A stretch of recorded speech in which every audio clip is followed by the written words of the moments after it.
Hi welcome to Malnad vlogs Kannada. ಇದು ಹಬ್ಬದ ಹಿಂದಿನ ದಿನದ್ದು. ಅದಕ್ಕೆ ಗ್ರಾಸರೀಸ್ ಎಲ್ಲ ಬೇಕಾಗಿತ್ತು ಹಬ್ಬಕ್ಕೆ ಅಂಥೇಳೆಲ್ಲ ತೊಗೊಂಡು ಬಂದು ಬಾಕ್ಸಿಗೆಲ್ಲ ಹಾಕಿಟ್ಕೋತಾ ಇದ್ದೆ. ಹಾಗೆ ನೆಕ್ಸ್ಟ್ ಡೇ ಹಬ್ಬದ ದಿನ ಎದ್ದು ಮನೇಲಿ ಮಾಮೂಲಿಯಾಗಿ ಕೆಲಸ ಎಲ್ಲ ಇರುತ್ತಲ್ಲ ಅದೆಲ್ಲ ಮುಗಿಸ್ಕೊಂಡಿದ್ವಿ. ಹಾಗೆ ಹೂವೆಲ್ಲ ತುಂಬ ಬಿಟ್ಟಿತ್ತು. ತುಂಬ ದಿನ ಆದಮೇಲೆ ಮಳೆಗಾಲದಲ್ಲೆಲ್ಲ ಕಡಿಮೆ ಹೂವಾಗಿತ್ತು, ಹೂವೇ ಬಿಡ್ತಿರ್ಲಿಲ್ಲ.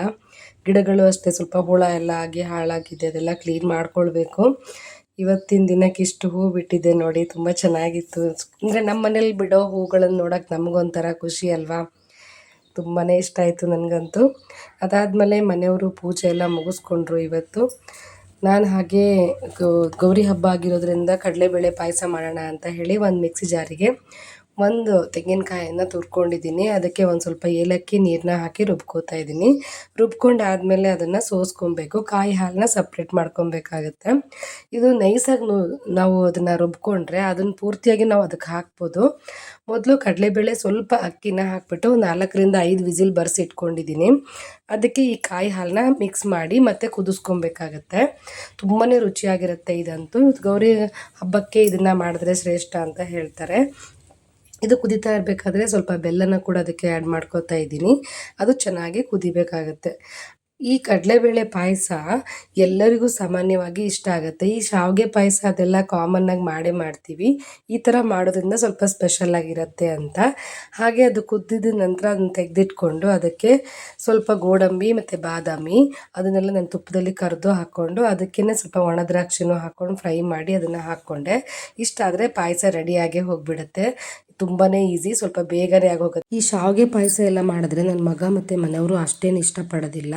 ಈ ಕಡಲೆಬೇಳೆ ಪಾಯಸ, ಹಾಗೆ ಹೆಸರುಬೇಳೆ ಪಾಯಸ, ಈ ಥರ ಮತ್ತು ಅನ್ನದ ಪಾಯಸ ಇದನ್ನೆಲ್ಲ ಮಾಡೋದ್ರಿಂದ ಅವ್ರು ತುಂಬ ಇಷ್ಟಪಡ್ತಾರೆ. ಅದಕ್ಕೋಸ್ಕರ ನಾನು ಈ ಥರ ಡಿಫ್ರೆಂಟಾಗಿ ಏನಾದರೂ ಮಾಡ್ತಾಯಿರ್ತೀನಿ.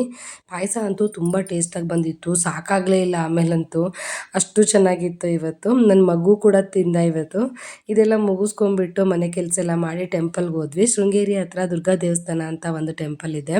ಆ ಊರ ಹೆಸರೇ ದುರ್ಗಾ ದೇವಸ್ಥಾನ ಅಂತ ಹೇಳಿ. ತುಂಬ ವಿಶೇಷವಾಗಿರೋ ದೇವಸ್ಥಾನ ಅದು. ಇಲ್ಲಿ ವರ್ಷಕ್ಕೆ ಒಂದ್ಸಲ ಜಾತ್ರೆ ಕೂಡ ನಡೆಯುತ್ತೆ.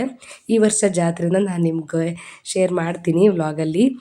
ಹಾಗೆ ದೇವಸ್ಥಾನದಿಂದ ವಾಪಸ್ ಬರಬೇಕಾದ್ರೆ ಹಾಗೆ ನಾವು ಶೃಂಗೇರಿ ಶಾರದಾಂಬೆ ಮಠಕ್ಕೂ ಕೂಡ ಹೋಗಿದ್ವಿ. ಅಲ್ಲಿ ತೋರಣ ಗಣಪತಿ ದೇವಸ್ಥಾನಕ್ಕೆಲ್ಲ ಹೋಗಿಬಿಟ್ಟು ವಿಸಿಟ್ ಮಾಡಿ ಹಾಗೆ ಅಲ್ಲೇ ಊಟ ಕೂಡ ಮುಗಿಸ್ಕೊಂಡು ಬಂದ್ವಿ ಇವತ್ತು.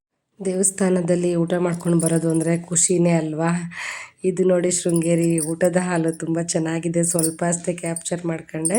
ಊಟ ಎಲ್ಲ ಆದಮೇಲೆ ಮಕ್ಕಳೆಲ್ಲರೂ ನಮ್ಮೊಟ್ಟಿಗೆ ಬಂದಿದ್ದರು. ನಮ್ಮ ಫ್ಯಾಮಿಲಿ ಎಲ್ಲ ಮಕ್ಕಳು ಇದ್ದರು ಇವತ್ತು. ಎಲ್ಲ ಆಟ ಆಡ್ಕೊಂಡಿದ್ರು ಅವತ್ತು.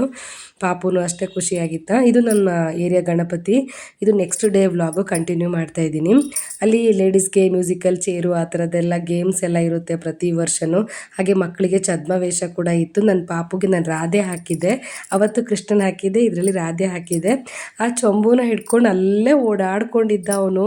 ಎಷ್ಟು ನಿಂತ್ಕೊಂಡ್ರು ನಿಂತ್ಕೊತಿರ್ಲಿಲ್ಲ. ತುಂಬ ಚೆನ್ನಾಗಿ ಕಾಣಿಸ್ತಿದ್ದ ಹುಡುಗ ಅಂತಲೇ ಐಡೆಂಟಿಫೈ ಮಾಡೋಕ್ಕಾಗ್ತಿರ್ಲಿಲ್ಲ. ಇದಾಗಿತ್ತು ನಮ್ಮ ವ್ಲಾಗ್. Thank you.